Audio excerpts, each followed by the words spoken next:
My name is Billy Crimes. I'm the Search and Rescue Coordinator with the Virginia Department of Emergency Management. We had 6 subjects enter the cave on Friday evening around 1900 and planned on spending an extended amount of time in the cave, exploring and doing things in the cave. On Sunday morning at about 2 a.m., one of those subjects was able to make his way out of the cave to report that the others were having some problems. They were exhausted, starting to have some problems with hypothermia and some issues like that. We don't know a lot more information than that right now due to the nature of the cave, of it being very technical, very small space to get in, having to use ropes and things like that. It's taking us some considerable time to get teams in, to assess them, see what's going on, and then also then to get word back out, because things like cell phones, radios, different communication methods like that don't work within the cave.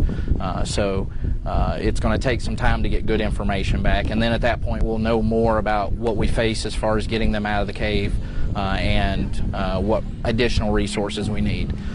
Currently we have resources responding from all over the state. Virginia has a pretty extensive network of cave rescue teams that the Department of Emergency Management helps coordinate. So you'll see teams here from Blacksburg and other places. We also have teams all over the eastern seaboard that are on standby in case we need to reach out to those for additional manpower. With cave rescue incidents, this has the potential to extend to 8 to 12 hours, depending on what all is involved with getting the subjects out, and it may even extend beyond that, just depending on the circumstances. Certainly we're hoping for the best, and that we can get them warmed up, get them moving, get them some energy back, and get them out on their own power, but we're still waiting to see what that situation will entail. Right now we're just kind of on standby waiting to see what those teams find out once they get in and make access to them. So any questions you all have in particular, and I'll review my notes real quick and make sure I didn't miss anything. Let me ask you, are these locals, or are these men from the area? I don't have a lot of information about the specifics of who is in there. I do have some information, but we're not releasing that right now, pending notifications to families and all that. And not knowing, there can be a lot of confusion with the lack of communication as to which one is this and which one is that. So we'll probably not release a lot of specific information early on. It'll be more of the group, and we'll give you numbers once we start getting people out of the cave. Do you know what kind of cave this is? How deep it goes? So this is a pretty extensive cave system. There's been an effort underway by local grottos and stuff to map the cave. Right now the cave has over 7 miles of passage to it. They are not lost, or we have a good idea of where they are at, and it's not very far in the cave, so we're not looking at an extended distance. We're just looking at the problem of the entrance and the technical nature of it.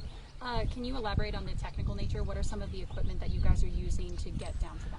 So rope climbing equipment, rappelling, those techniques. The biggest issue is that, and I was in the cave earlier when I first got here, and anybody much bigger than me is not going to fit through the entrance drops, just because it's a very restricted area. It's a slot type crevice that they have to work their way down through while they're rappelling, so it can be very challenging and takes a lot of training and equipment to do it safely. So they were on a trip from Friday, let's just say, into Sunday. What kind of stopped them from getting out? Was it because of the rain? I think it was just the not being prepared for the conditions of the cave. They didn't have a lot of extra food and water with them, and the temperatures underground in the cave are in the mid-50s. And that doesn't sound too bad. It actually sounds pretty good on a nice warm day. However, when you stop moving and you're not able to get up and move around, or you run out of energy, that can cause a lot of problems with hypothermia. How many rescuers are able to go down in there and talk to these people at a time? So we don't have any specific information like that as far as how good the access is. Certainly we could flood the cave with a lot of resources, but we want them to be able to take equipment that they need with them when they do it. So currently we have about a dozen people in the cave, and we have about 20 more either on standby ready to go in or on their way here to assist once we figure out more specifically what we need. And you said that they were exhausted, hypothermia. Are they able to receive any type of drink and food? Because you said supplies were running out, right? Yeah, and so on the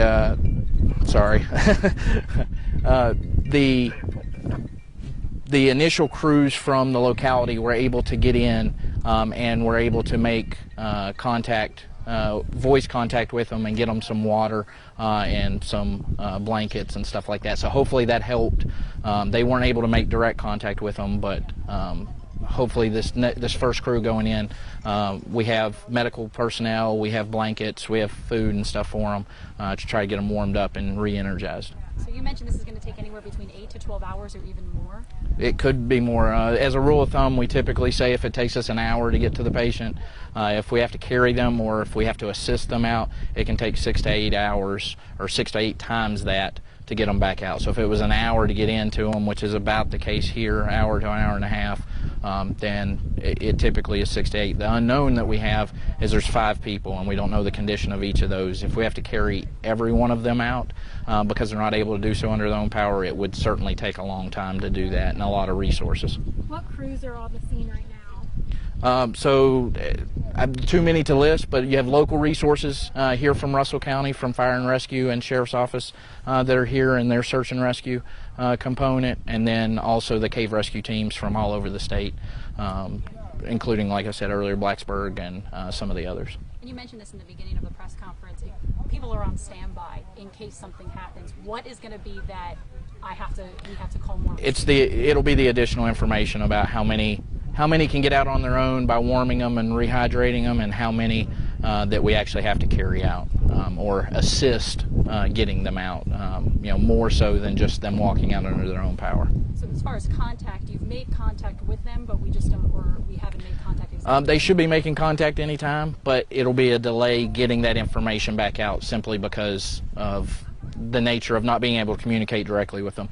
We do string field phones in to the cave, and so we will have communication at some point, but that takes time as well, and getting people into the cave to make that happen. Yeah, you just mentioned the field phones. Can you talk about other resources that you'll be using, the ropes and what else? That's mainly it, and just the resources that are trained and have the familiarization with operating in that environment. Caves are completely 100% dark, so you have to take all your light with you.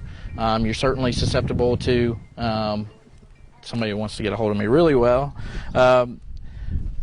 You're susceptible to the hypothermia and different things like that, so it takes dressing right, having the right equipment, and things like that. Were they kind of skilled? Do we even know if they were skilled cave divers? I do not know if they had skills beyond just going into a cave occasionally. Okay.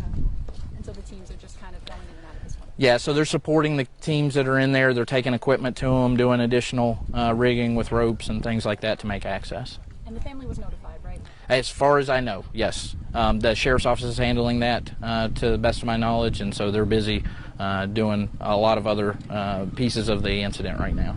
Well, I know definitely a lot of people on the Facebook are sending prayers, especially to the family. Absolutely. Just to kind of maybe reiterate that we do know is that they are okay as of right now, but their hypothermia and they're weak, right? Right, and we don't know anything more, and as we learn more information, we'll try to share that in a timely fashion and give you all updates and let everybody else know what's going on. The one who was able to actually get out, is he okay?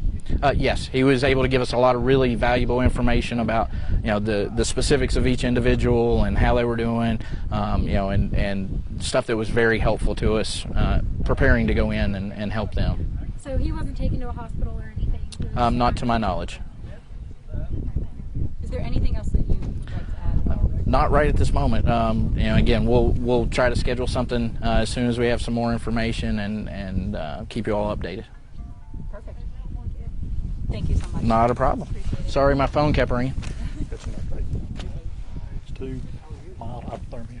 Okay. And 3 in good shape. Okay. Awesome. They just got notified. Okay. Yeah, he's bringing TSU. Cool. Thank you so much.